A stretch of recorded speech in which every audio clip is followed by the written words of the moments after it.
Hello, I am Crystal Petry, and welcome to season 3 of my podcast, the Crystal Petry Podcast. On today's episode, we are going to help you find your purpose and your passion, and help me as well. And here to help all of us find our purpose and our passion, we have Amanda Gilchrist. Amanda, how are you? I am doing well. I cannot complain, or actually, I could complain. Okay. Not sure exactly what that would do for me. Maybe it'll make you feel a little bit better, Yeah, lessen the burden, yeah, perhaps. yes, But I feel definitely. like that's going to be, we can talk about that as well in your podcast, in this Yes, podcast. Oh my God. My my listeners, my audience, I'm so excited about this podcast with Amanda. I cannot convey it. I cannot convey it. Okay, so Amanda, where in the world are you? so where in the world I'm technically located is South Carolina, so Aiken, South Carolina. Okay. And actually, right now I'm traveling, so I'm in Colorado. Okay, excellent, excellent. Well, safe travels, safe Yeah. travels. So let's get into this podcast because I literally I cannot wait. And I know I keep saying this. When we spoke, you said several things that stuck out to me, and we're going to cover them. But one of the things that you said that stuck out to me was people are your purpose. Explain that to me because it could just be me, but people can be difficult sometimes. I mean, I'm just going to be honest. They can be I, difficult. okay, so considering that technically I'm a licensed counselor by training. People find it very off-putting when I say some people, right, that I love people, but I don't like people. Okay. And that is really because, yes, people are difficult human beings. We are the most simple and complex creatures at the same time, right? So I've Yes. always believed we're creatures of duality. Multiple things can be true about us at one time. And so when it came down to this journey of trying to discover purpose, what I learned was that essentially, like at the center of every single purpose that you ever can have in life, there are people, right? There are people who are Okay. impacted by that purpose. And we sometimes get so caught up in like the actual thing that we're doing that we don't recognize the impact that it has on people, right? And so while yes, people are difficult, right?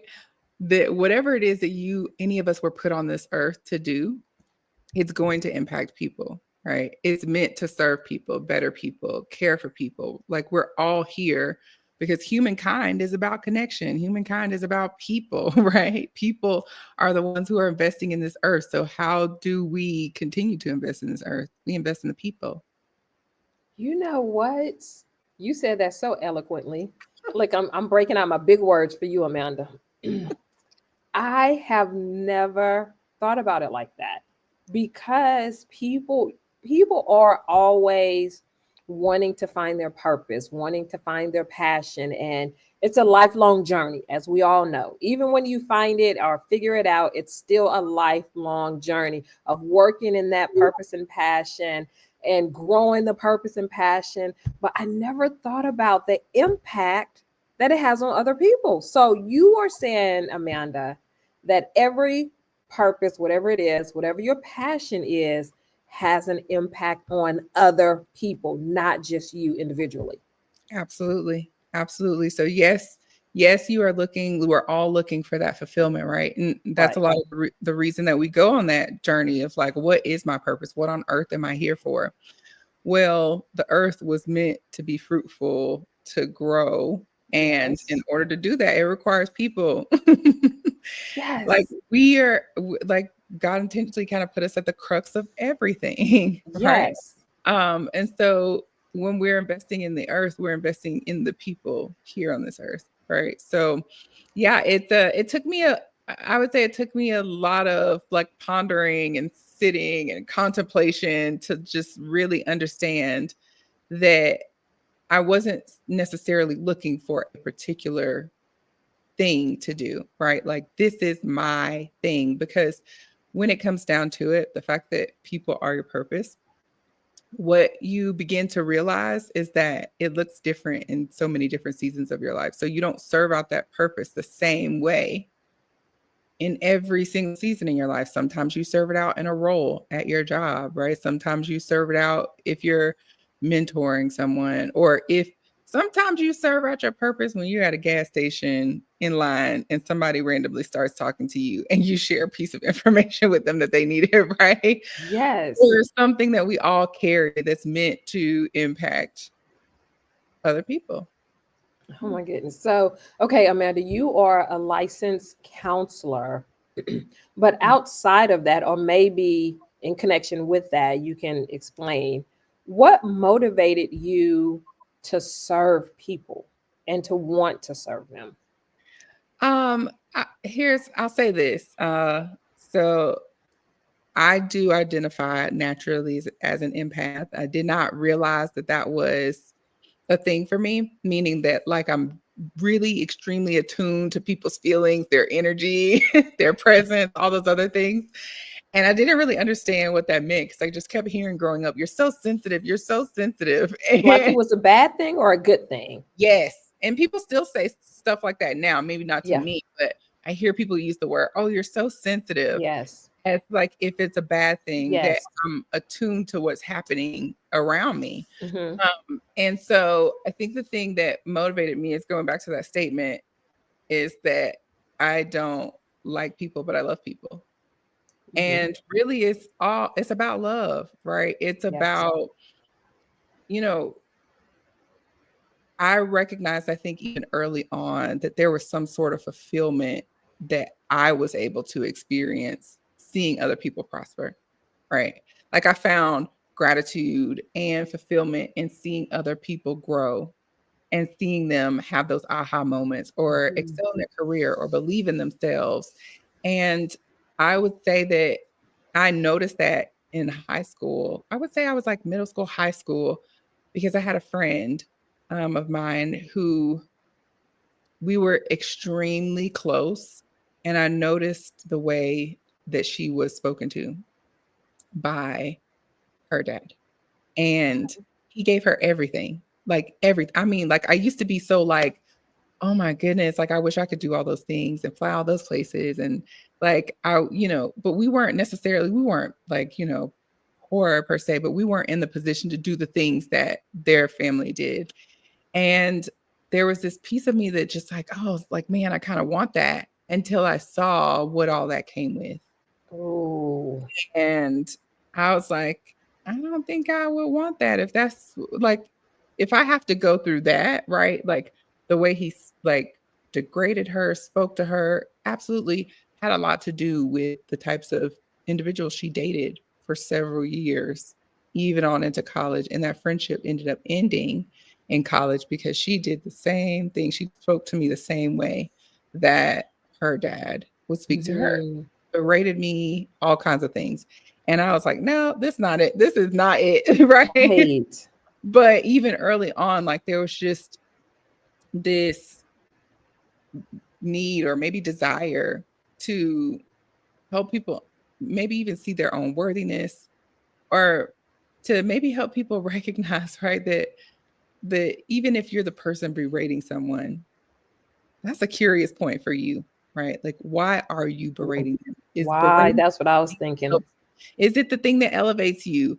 Like it's about the demons that you might be carrying, right? Or the struggles that you might be dealing with, or the things that you experience and the cycles that you're perpetuating because you don't know any better. And even though it's the thing you don't want to do, you do it anyway because your focus is, I don't want to be like that person, or I don't want to be like that. Well, guess what? Yes. Whatever direction we're headed in, it's all about where we're focused. And so if our focus is, I don't want to be like that, guess what? Chances are we're going to be like that because we haven't decided exactly what we want to be. Mm-hmm. Like at the time, I didn't realize how um, important that relationship, that story, that experience would be to me becoming. And like, even now, there are still things from time to time that I just uncover and I'm like, wow, like one experience, well, experience over time, right? Like one relationship, one experience just can really change the trajectory of your path, right? When you were talking about, kind of once you saw how your then friend was treated by her father, I was thinking, that is in direct like alignment with like the marriage goals and couples goals. And I see this person, taking a picture in front of the jet and traveling. You have no idea what's going on behind that picture. You have no Um, idea um, what these basketball wives and um, football wives have to endure you know, and go through in order to take that picture, in order to take those flights. It's the it's same so much of thing. it's so much of that is true, right? Like, and it's so interesting you say that because I literally just posted recently because I'm married. Going on March will be 8 years, and Happy I anniversary. oh, thank you. Listen, marriage is hard. I will tell anybody who wants to listen. It is not for the faint of heart. Like, people will be like, "Oh, well, you guys are our favorite couple." And I'm like, "Oh, well, thank you." And also like we have problems like like the next person, right? Like we're human beings. That Yes. is inevitable. There will indefinitely be conflict. And anybody who says there's not conflict in their marriage, they are not in a real relationship. Somebody's not being themselves, right? Somebody's Yes. not being truthful, right? And so it's just kind of one of those things where I just felt led to say that, like, what you see is the highlight reel, and what we live is the story, is the real story, right? And so it's just like seeing a trailer for a movie. Like sometimes I feel like, dang, they told the whole movie in the trailer. Like They got what I all need to the go good see. parts in the trailer, and then when you watch the movie, you like, what? It's funny because my husband said he literally said that recently. He was like, dang, I feel like they told the whole movie. He was like, but I want to see it anyway. I was like, well, we need to see it anyway because there's a lot of details in there Yeah. that and twists and turns that we still don't know the ending. We still don't know like how it even got there in the first place, right? So it's the details, it's the in between, it's the day to day that really matters, and it's not those highlights. And when we get caught up in obsessing over people's highlights, we're inevitably robbing ourselves of the opportunity to experience the greatness that we have surrounding us, right? Yes. Absolutely. Absolutely. What would you say, Amanda, is your definition of purpose, and what is your definition of passion? So I would say that your purpose Hmm. falls in line more with your natural giftings. Okay. Okay. And in the sense that, yes, people are your purpose, but also that you can find what that purpose is too inside of your story. Right. So each of us has a story. We've all experienced not so great things in life. And there is something that we've been through or gone through that we can share with somebody else or do different or provide education, whatever that looks like, right? There's Hmm. some part of your story that is meant to be part of how you impact people. So I absolutely believe your purpose is more so tied to your natural giftings and the stories and experiences that you live out, right? And that your passions, they're those things that interest you, like they intrigue you for different reasons, right? And it may be because, so I would say I love doing crafting things, Okay. right? But it's not something that I want to like do for a full-time job, right? It's not like the Yes. thing that I know that I'm meant to use to impact the world, but I love like operating in the craft and creative space, right? It just is this outlet that like helps me to feel like free a little bit, right? Just Hmm. decompress. But then I Yes. also have passion about other things too. Like I am so passionate about people really learning about their mental health and what that means, and that you don't have to have a diagnosis, and that therapy is for everybody. Hmm. And You need to put that on a shirt. Therapy is for everybody. It is. You do not have to have a diagnosis. Like we have all struggled or had some sort of pitfalls or some sort of like toxic cycles because we are human beings. Like none of us gets it 100% right. Mhm. And therapy is for so much more than just like having a mental health diagnosis, right? Sometimes it's learning how to take a step back and just be aware of yourself so that you know how to move forward, right? So that you can Mm. figure out the things that you're doing that aren't that great and why you keep ending up back in this cycle in life or in relationships or in your career or anything, right? Like therapy can just be because you want to get to know who you are and you don't know how to do that, right? Yes. Yes. So I would say for me, like my passion in terms of like that I have a passion in terms of mental health and mental health advocacy. So what does it look like for people to be able to get access to benefits or therapy services? So I supervise interns that are in their graduate programs, and then I also supervise individuals for their licensure. And because I'm so passionate about people being able to really have access to mental health care if they want or need it, I do a process where I make sure that the student interns I have are like top of the food chain, right? And ready to come in, ready to learn, ready to serve. And I get to be part of their growth and also allow people to get services that they could probably not get anywhere else. Yes, they don't use insurance, but it's literally like the cost of a copay. So like $40 for a Okay. session, Yeah. and they can get full on therapy services, right? So I'm more so passionate about like access and advocacy for people for even culturally speaking, right? As a Black Mhm. woman, for Yes. even us to recognize like that therapy is not a bad thing and that, maybe we don't like the things our parents did, but also our parents were doing the best they could with what they had, right? Like they were operating off of what they were taught, what they Mhm. we all take our experiences and we Yes. use it all in our adulthood. Like our brain is literally set up to do that. And the moment we can really like realize that and hold it close as a really true core belief, there's so many people that we'd be able to forgive. Wow. Right. But the question would, do people, and this could be a whole nother podcast. I just want to ask the follow-up question. Then I'm gonna go back to my other question. Do people want to forgive though? Um, I would say that's a loaded question. Yeah. And a lot of that I think just has to do with people's awareness of self. And one, their awareness of self. And two, I would say it's definitely emotional maturity. Because here's the thing, you might not want to forgive, but chances are, if you don't want to, you also don't understand what forgiveness is and what it does, right? Right. Not just for the other person, but mainly what it does for you, right? It's actually for you more than it is Yes. anyone else. Yes, it is. Because from a mental, emotional, and physical perspective, harboring hate and frustration and all these feelings of resentment are actually more detrimental to you than forgiving someone. Why? Mm. Because our emotions, the things we struggle with, stress, can literally make you sicker than anything else. It's true. You can It is end up with true. physical ailments because of stress. Yes, You it's could be the doing truth.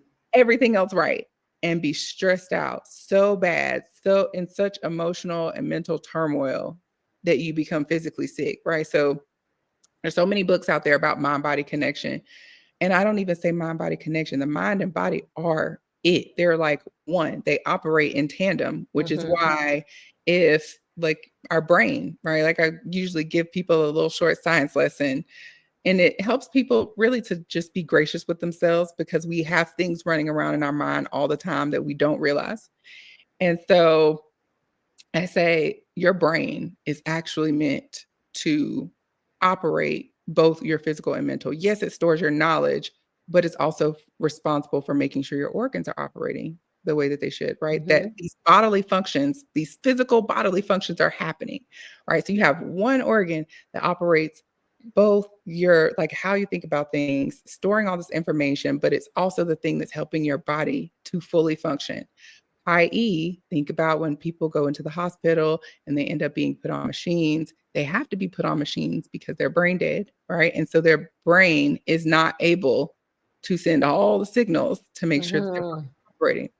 So the reason I say that our body, like mentally and physically, is one, like you got to have, like you got to take care of both, is because if your brain is running both of those things and you're extremely mentally exhausted, chances are you're going to be physically exhausted because your body, your brain has less capacity to manage your body because it is trying to take care of just stabilizing your mental, right? Yes. And Yeah. vice versa, right? So when you're physically like ill or you've had a horrific accident, right? That also impacts your mental because your body is now your brain is trying to work overtime to make sure that you recover and to make sure the rest of these bodily systems keep functioning. And now it has reduced capacity to support you in the mental, right? Our brain only has so much bandwidth, right? To Right. do all the things. Right. Which means you only have so much bandwidth. Period. It's not infinite. It is not infinite. I promise you, I think I got to like, it was like my late 20s. It was in my late 20s or early 30s. It was definitely my late 20s. I was like right at about to hit 30. And I just like broke down and burned out like out of like nowhere. Right. For me, it was out of nowhere.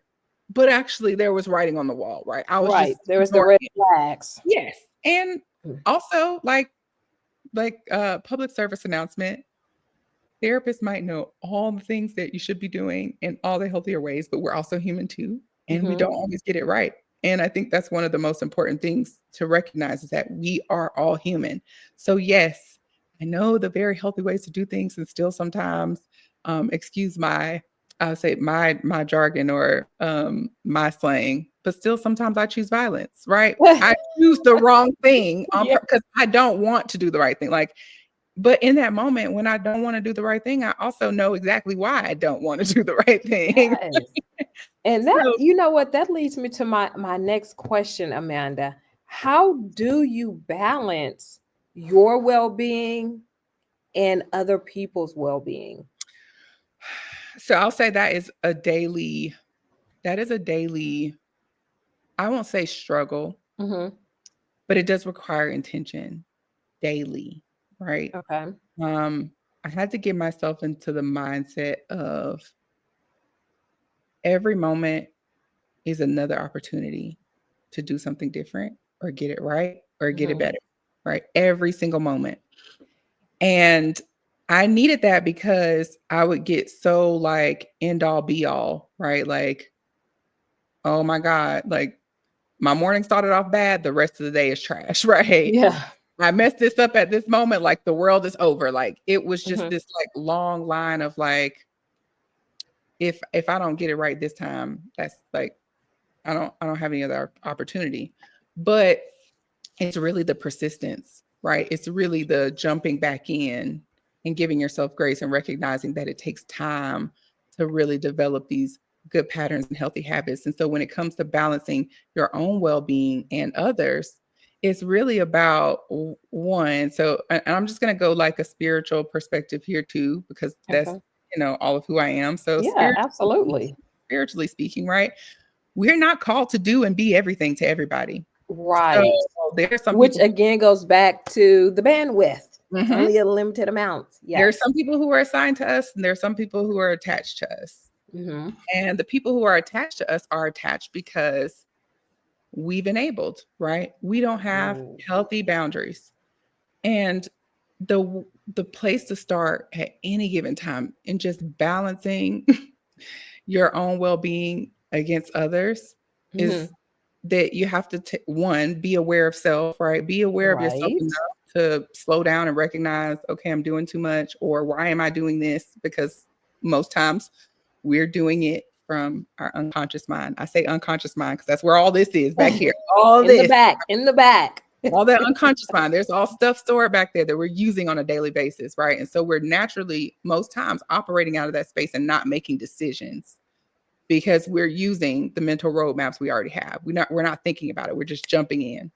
Okay. And so awareness is key because you have to know how to slow down. You have to know how to be intentional. You have to understand where you are and what space you're in and what you actually need in the moment. And most of us don't know what we need. Right.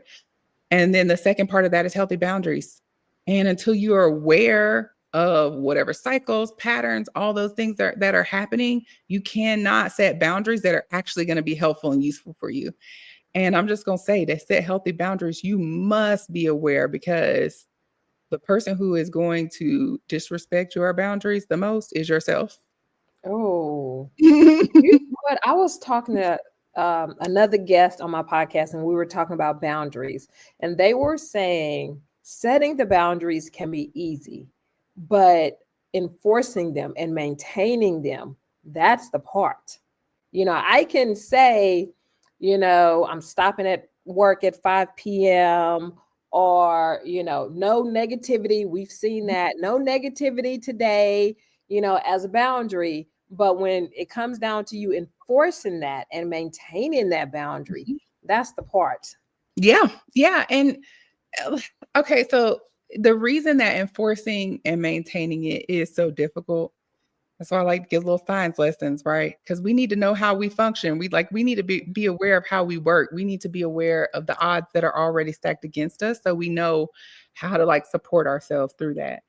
And like what's happening most of the time is that one, again, your brain is generally in autopilot, right? So you make I think it's over 35,000. Don't quote me on that, but I think it's about 30. I think we make over 35,000 decisions a day. And Yeah, I majority read of those that too. decisions actually come from our unconscious mind, right? So you have your conscious mind and your unconscious mind. So your thinking brain is here In the and your front, unconscious mind is all of this, right? in And the here's back. Yeah. most of us don't know half of what's in there, right? Hmm. I don't even know all of what's in there. Sometimes things happen and I'm like remembering things from childhood, like all of these things our brain has compiled over the years to learn how to support and protect us and make sure that we can keep functioning.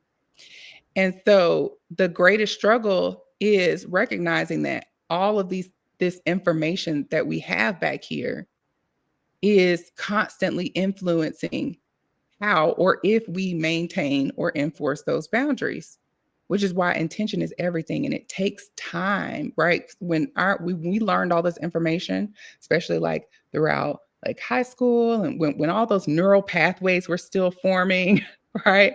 And telling you what is true and what isn't true and like those belief systems were being developed, they didn't happen overnight. It was repetition, okay? Over and over and over again.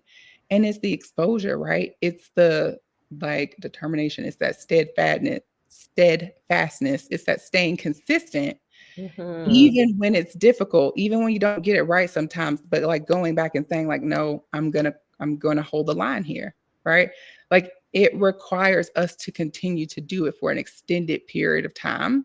And a lot of times, like we need that accountability. That's also another thing that therapy is helpful for. And even if you don't want to do therapy, like you can do coaching. They have mental health coaching now. And it's really just making sure that you're setting yourself up to be able to develop this new belief system. Our beliefs come from a whole bunch of evidence that we have stored in our mind. Okay. The outcome doesn't change, right? Or what we believe doesn't change unless the evidence changes. Hmm. So we are literally overriding old evidence of this is always going to happen. This is why, people don't care for me. This is why I'm never able to do the things I want to do. Like we have to be able to overwrite that with new evidence for it to Right. stick long term because otherwise it's not going to stick. So yes, the maintaining the boundaries is like the hardest part. But what I Hmm. will say for people is that once you really start to get a good taste of what setting your boundaries feels like, what it does for your life and not only your life but the people around you, you'll be like, "Oh my goodness, like why was I never like you won't want to go back. Why this took so long? Why I waited so long? And I'm telling you, like, I will tell anyone any day who will listen to me that boundaries are honestly your way of loving and respecting yourself. And when you think about it in that realm, like I keep overriding my own boundaries. Like, do I love me? Do I respect me enough? Because guess what? People are only going to treat you as well as you treat you. It's the truth. It is the They truth. literally copy what you do. Like, think about it. Okay. So let's say, Crystal, like, even though I haven't seen you in person yet, like, I feel like we know each other, right? Right. It's true. It's We true. know each other. Like, I may not have ever seen you face to face, but we know each other. And Yes. like, let's just say I was to like, let's just say you loved designer shoes, right? That you love red bottoms. And if everybody always sees you wearing red bottoms, guess what they're not gonna do? They're not gonna go buy you no shoes unless they can afford red bottoms because they was like, oh, Crystal would never. Crystal Right. would never. Yeah. They pay attention. People pay attention to how we treat ourselves, to how we respect ourselves, to how we love ourselves. And that's how they know how to engage with us. It's Hmm. not because, they just automatically just have this certain level of respect, right? They gain it from observing. Right. And so if other people don't respect you, you got to ask yourself the question like, do you respect you? Hmm. Because it And you, starts with self, right? girl, you speaking to my teenage, early 20s self because, I would always, and I'm gonna give this, then we're gonna go to the next question. Pick the wrong guys, like they would be the worst. And eventually, after a while, and Amanda's pointing to herself too, we tell it on ourselves on this podcast. After a while, I was like, why am I always picking the same toxic, dishonest, whatever type, like consistently? Mhm. And then it just occurred to me that I'm picking who I am. Like you're picking who you are, or a reflection of who you are and what you desire and what you want Oh, unconsciously. Going back to that word, okay. unconsciously. But let me throw a little wrench in that, and then I'm really gonna let you go to the next question, okay? But you said like you're picking who you are, but sometimes that's not the case, right? Mhm. Sometimes you might be picking who you are, but sometimes you might be picking who you think you are. This like reflection of yourself. Sometimes we see ourselves. So we can be our toughest critic, right? So Mhm. sometimes we can paint ourselves in a really, really good light, right? Yes. And convince ourselves that we way greater than we are. And sometimes we are painting ourselves as this horrid, unforgiving, unworthy person. And so sometimes that unworthiness, right? Like I don't deserve as good as this, Oh, or I'm yes. not good enough to have that kind of person. Like this is all I can get. This is all I deserve. Also Oh, impacts yes. who you are drawn to, who you choose. Yes. We are literally so, and this like kind of goes back to attachment styles. So attachment styles are about like those very first relationships we've had in our life, right? So Mhm. parent, guardian, like those are the first very impactful relationships. And they become a lens for how you navigate relationships moving forward, right? Like I'm looking at my mom and my dad or whomever was around as that parental figure. So Mhm. if I wasn't listened to, mistreated, like we take our cues and signals from an environment that we had no control over. Right. And it's not to say that your parents like disregarded you or anything else of the sort. Like sometimes when I say that, people think like, I mean, my parents weren't bad. Like, no, they don't have to be bad overall, but there are certain things that we need as children rather than like, yes, our parents provided our needs. Yes, they put a roof over our head, but we needed so much more than that, which was emotional attunement, right? Mhm. Recognizing like when we needed that affirmation and that when we were trying to go above and beyond and do all these things, it's because we were trying to solicit a response that we needed from our parents to say, like, you are a good child, you are worthy, Right. you are kind, you are all of these things. Right. And so then when we don't feel that worthiness or we're not getting that consistent messaging, right? It's not that our parents are doing something bad. There's just something that was missing that we needed. And Mhm. now that impacts who you pursue, right? Or Right. you deserve or your level of worthiness. I had one person who like her dad was in and out and came to her birthday party for 2 seconds, dropped off a gift, had a gift for somebody else's kid, and like left. And did not realize for the longest that that's why she wasn't a big birthday person. Oh, wow. Okay. Like Yeah. we are anything that we do, how we navigate, it doesn't come from nowhere. Right. I always tell Mhm. people If you're doing something, if you responded a certain way, it came from somewhere. The point is you just need to be curious about where it came from, right? Where it came from. Mhm. What are some tangible steps or some tangible ways, Amanda, you can encourage and inspire people to go after their purpose and their passion? I would say start by getting to know yourself, right? Because it's Okay. I'm gonna tell you, it becomes a lot easier when you're getting to know yourself. And people are like, oh, how do I get to know myself? I've been living with me all this time. Yes, you've been living with you. Hmm. Also, society runs quickly. We're always distracted. We're always headed to the next goal or target. Yes. We're never really taking the time to just be, right?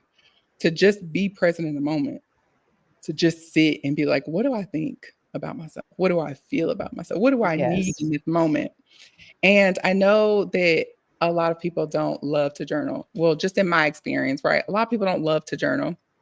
And journaling is like, oh, that's kind of off-putting, right? But we have so much available to us. Like use voice notes on your phone, or talk to transcribe or whatever, or writing. But there is actually some therapeutic value to writing, right? It's like releasing. It can be part of a healing process. Right. And so, what I would say when I'm saying like get to know yourself, I'm saying start being more intentional about checking in with yourself. Start being more intentional about being able to identify what you're feeling in a moment. And I can even, if anybody's interested, I'll share a feelings wheel, or you can just Google feelings wheel online to actually be able to identify what you're actually feeling by using feeling words, because there's more than just sad, mad, glad, like, oh, like there's so much more than that, right? You Like, want us to do too much work, Amanda. Too much. uh, listen, okay. At the end of the day, right? Like, and I'm so used, it's so funny because I'm so used to hearing that. But I also recognize it for myself too. I'm like, oh, that's too much work. And also I know there's a greater reward on the other side of it, right? So yes, starting to get to know yourself, because when you don't take the time to sit with yourself, you don't really truly know enough about yourself to really recognize the things that really move you and Yeah. drive you, right? And so even if you're looking to move towards passion, right? You can't know what you're passionate about because you're being pulled all over the place by other people's thoughts and opinions, and you think those are the things that like help you know what you're passionate about, right? You're choosing Right. what feels good about or by what you like see other people winning off of, right? You have to be able to make up your mind for yourself. But when it comes to your purpose, you have to be able to dig into your own story. Like, what have I experienced in life? How do I show up in the world?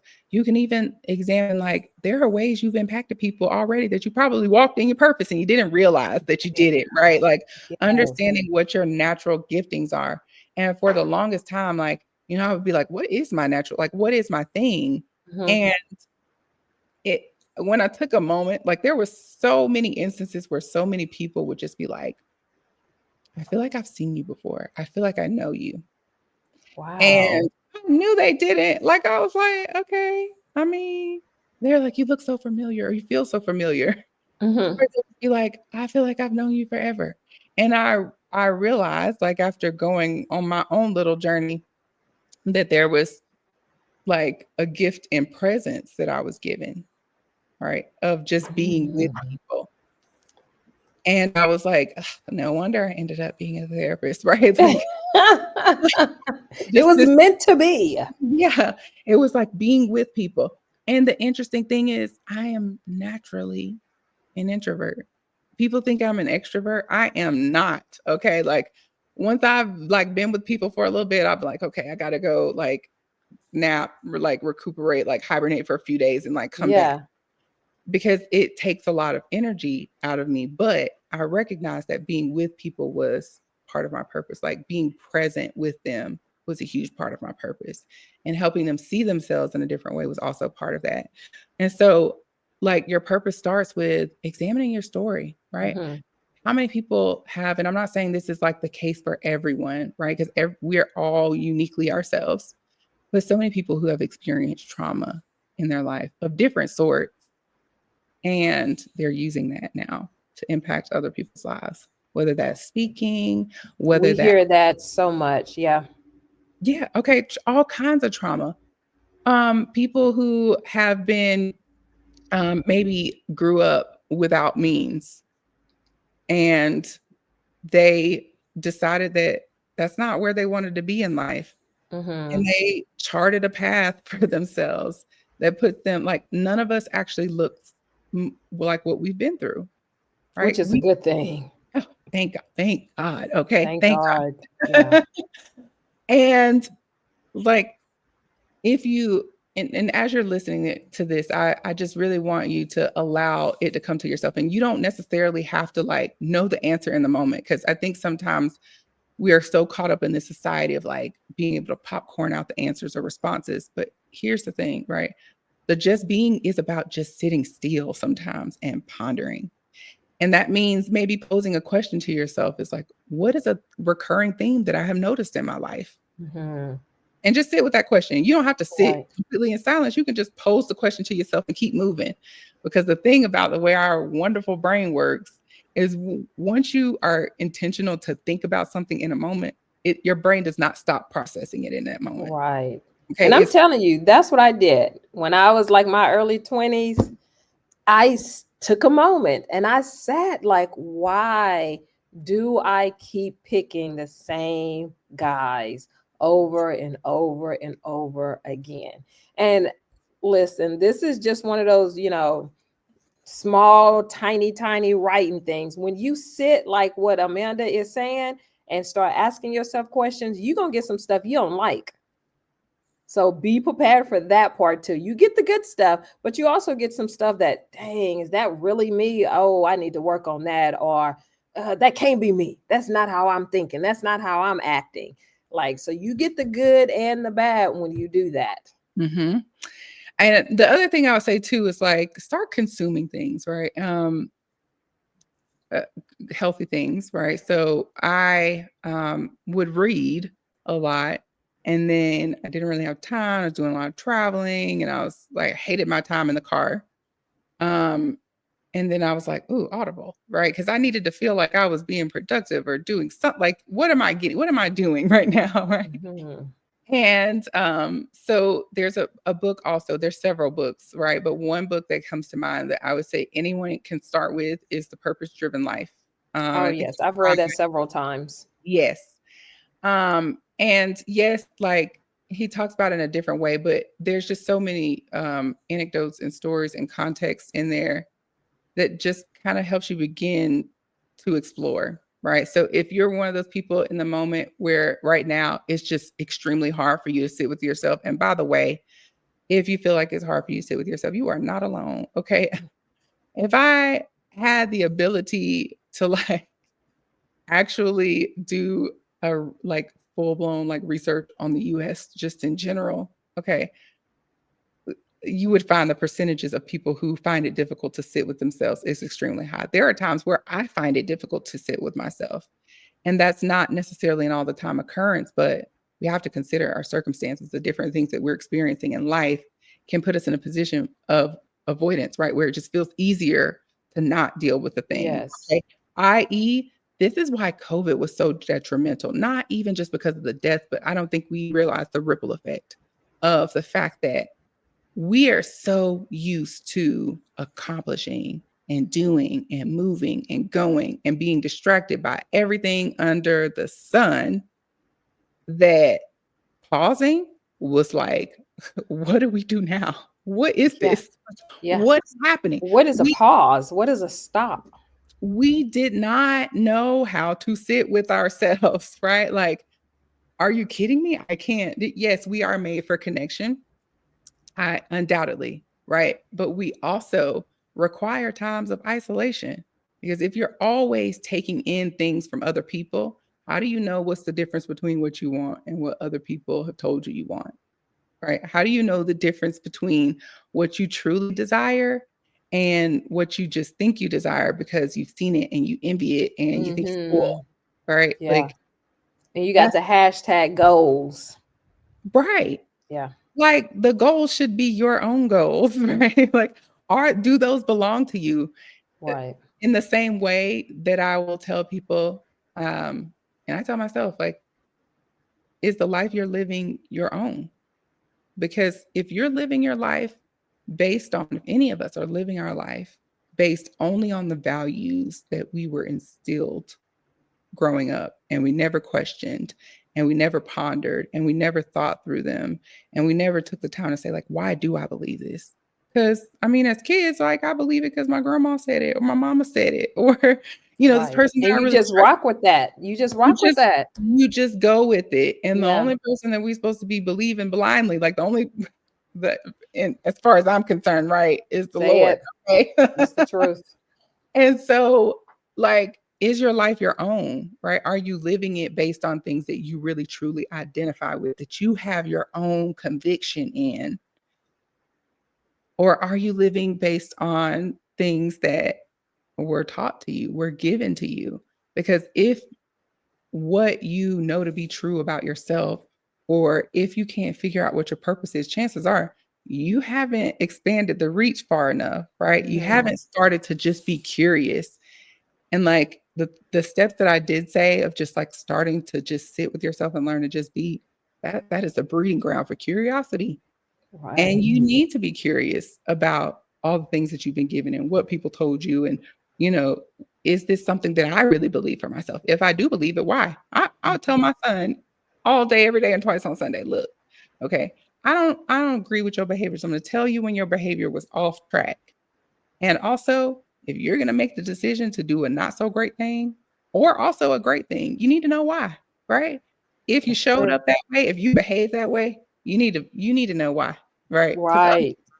you're just being ruled by an unknown power or source, right? You're being ruled by your emotions. You're being ruled by a lot of times we respond in situations a certain way because we're bothered by something else that has nothing to do with the current environment we're in, Misplaced emotions. right? So, like, Misplaced. your purpose starts with really getting to know yourself intimately. And there's so much that you already know about yourself.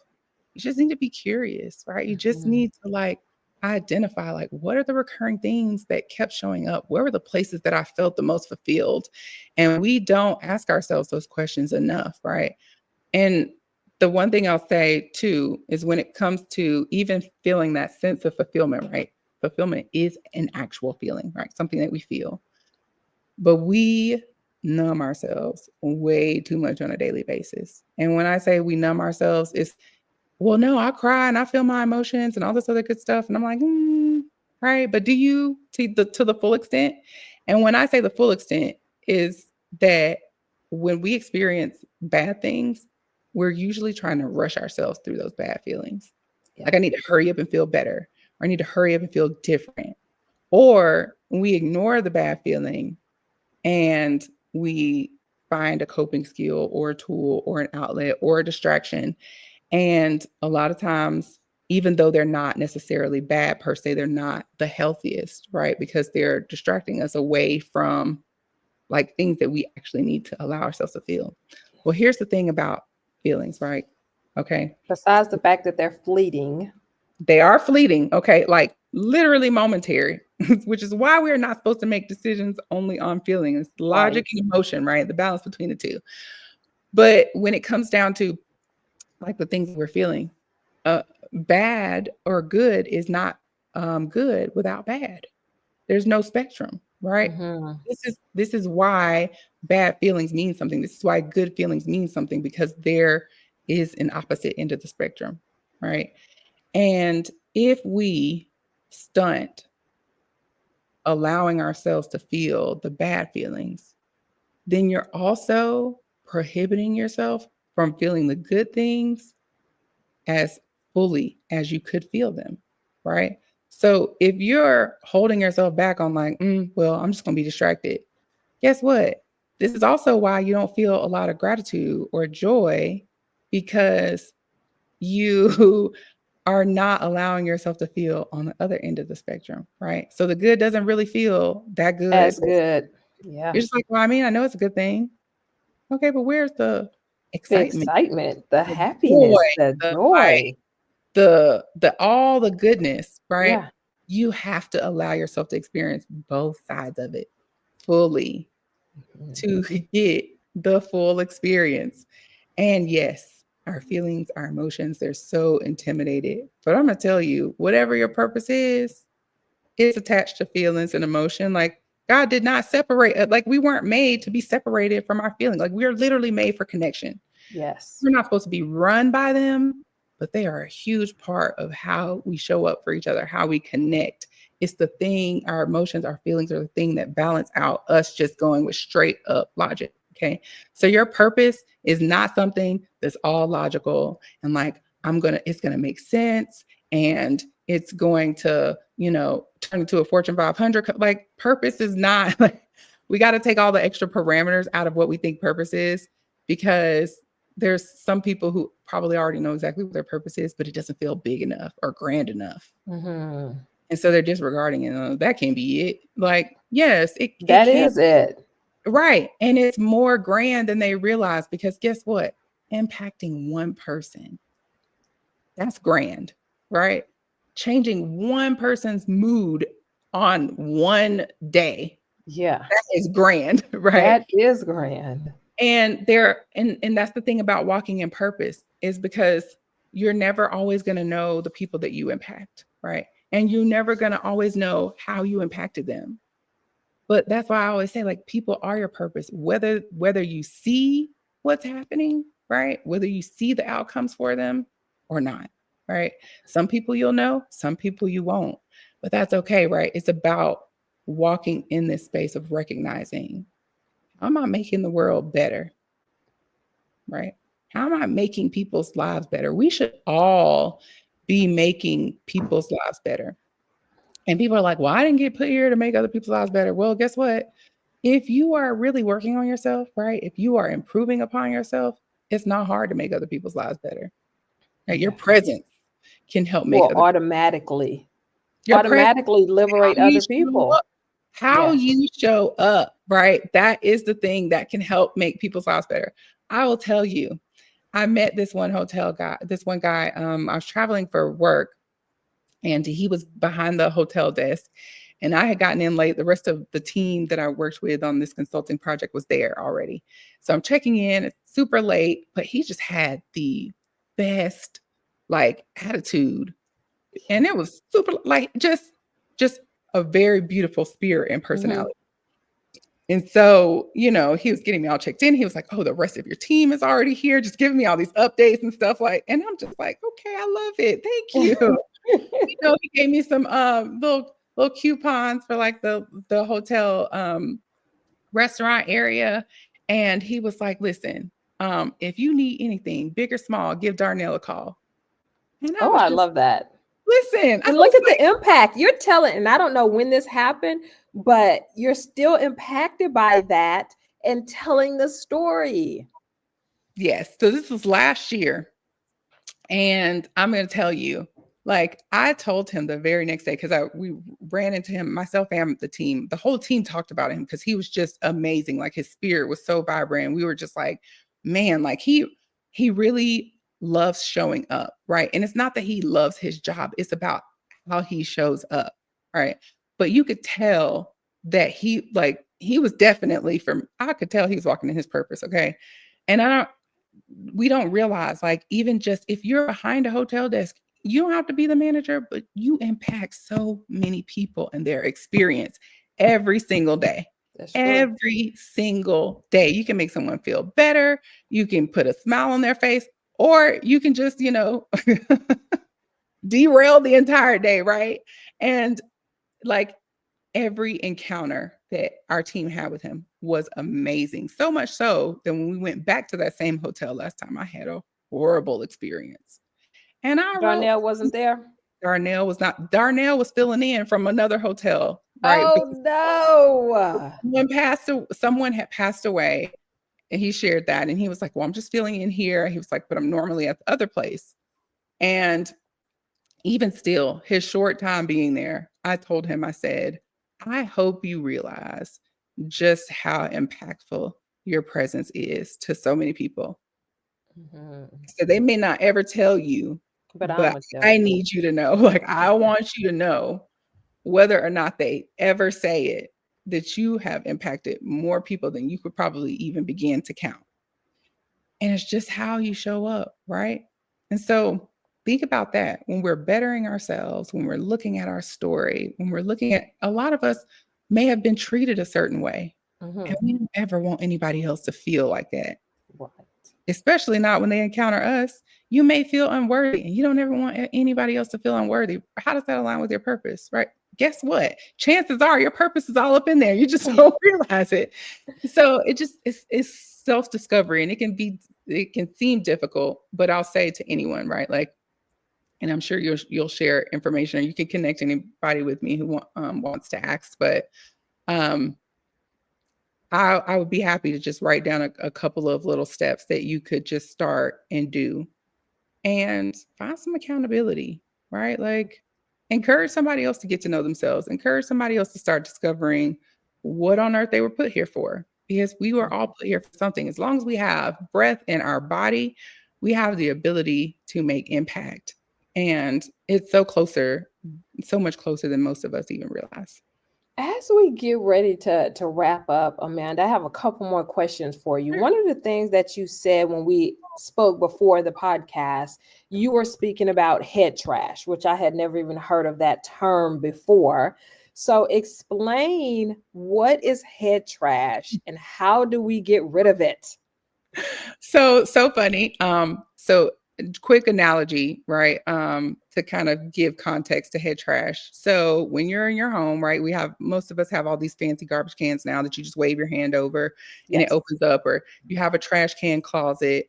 But what all those things are meant to do, right, is one, keep the trash hidden, and Mhm. or two, keep you from smelling it. Okay. Deodorize it in some way.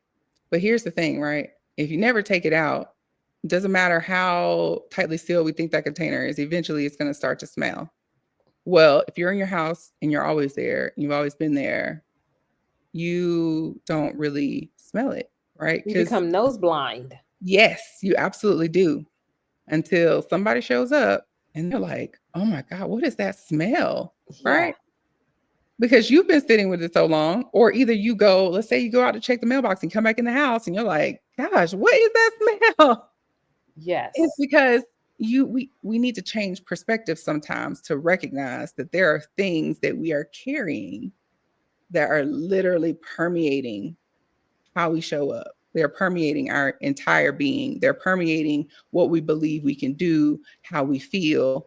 That's head trash, right? Head trash is all of those narratives, like negative mindsets, negative beliefs that we carry with us. Sometimes we realize them, sometimes we don't, that aren't taking us anywhere, right? They keep us stagnant. They keep us starting and stopping. They keep us unsure. They put us in this place of not even like just feeling defeated, right? Head trash is the reason that most of us haven't started. And when I say started, when I say started, I want you to think about the things that you've been telling yourself that you want to do that you haven't started. Because when I wanted to work out, there's a reason I didn't start. There was head trash there. My head trash was like, girl, you can't work out like these other people. Like, you're gonna be in there looking crazy. Like, I told myself all these crazy things, right, about what working out looks like, right? And guess what? I did not start, right? Hmm. Everything starts in our mind. If you want to do better, if you want to be better, it starts here, right? Everyone thinks, oh, like, I know we love the saying for Nike, just do it. No, it's not a just do it. You have to believe it, right? It's a think, feel, do. What you think influences what you feel and impacts what you do, right? So it's literally that trajectory of recognizing what are those negative beliefs, cognitions, all those things that we carry that are holding us back, right? So that's what the head trash is. And how you Ooh, get rid of it is yes. you start by uncovering what the head trash is, right? So I will generally tell people, like, or ask, like, what's your internal monologue? Whether we realize it or not, as we're going through the day, we're having a conversation with ourselves, right? We're telling Hmm. ourselves, I'm this, I'm that, I should have done better. You see you guys probably hear my godson slash nephew in the background talking. Hi. He came from nap time to come visit. Hold on, TT's be done in a second, okay? So that said, though, like the head trash, you have to know what are those things that you are saying to yourself on a daily basis. All of this again goes back to awareness and learning how to just be, like paying enough attention to yourself intentionally to recognize where you're catching yourself up. Okay. And so when you start there and you understand what that negative cognition, those negative beliefs are, now you have an opportunity to rewrite the narrative. So you decide, what do I want to believe instead of this? And I actually have a little workbook that I have people to do in reference to that, right? And so that workbook basically has you start, what's that negative belief? And then we're going to like talk about a fixed mindset versus a growth mindset. A fixed mindset says, I'll never be able to do this. A growth mindset says, I may not get it right this time, but I still get to try again, right? I still have another opportunity. And so you learn, in essence, to shift those mindsets based on recognizing what limiting statements you're making to yourself, so that you can change those statements to ones that are more open and not what do we call it? The statements that are, I'm drawing a blank for the word right now. Okay. But basically those more optimistic or open-ended statements that give you opportunity to do something different. If I say And give that you this is the way, permission to do something right, different. Yeah. permission. I say that all the time. I tell people to write themselves permission slips. So Okay. if you want permission to do something, you do have to give yourself permission to do it. Maybe write a permission slip and frame it. But start by opening yourself up, right? Like recognizing where your mindset is fixed and saying, like, this is the it, like, this is the end, versus that growth mindset that says, well, like, nothing's done until it's done, right? Or I have an opportunity to do something different. Or maybe it didn't work out last time, but it doesn't mean it won't work out again the next time. Or what can I do different? So it really just is about shifting perspective. Okay. Yeah. So my final question for you, Amanda, and you have given great information, tangible tips about finding your purpose, finding your passion, and living in that, and giving yourself permission to be in both of those. Who do you think would make a great guest on the podcast? But you have to help me get them on. Oh, of course, you know it. I know so many amazing people, so I'm just gonna say there's probably gonna be several that come your way. But first and foremost, I'm thinking of Daniel, um, Daniel Cole, and he has a company called Pay What You Can. Peer support is actually one of his passion projects. He says passion project, but I think it's more purpose driven than he realizes. But yeah, he would be a great guest. Thank you. Thank you so much for being on the podcast and saying yes to being on the podcast. Oh no, thank you for having me. You're amazing, and like I'll come back anytime you ask. I mean, I'm not that entertaining, but I'll come back anytime you Hey, I'm gonna hold you to that. I'm gonna hold you to that. ask. Please I'm gonna be do. like, remember when you said I got it on record? Remember? Oh, listen, it's recorded. I know. Listen, if it's not documented, it didn't happen. So, like, I gave you all evidence you need. Yes. Yes. Oh goodness. Well, thank you again, Amanda. Thank And you. to my audience and my listeners, thank you so much for tuning in to season 3 of the Crystal Petry podcast. You can get Amanda's podcast on YouTube Podcast and Apple Podcasts. And don't forget, you always have time to listen and learn on the go.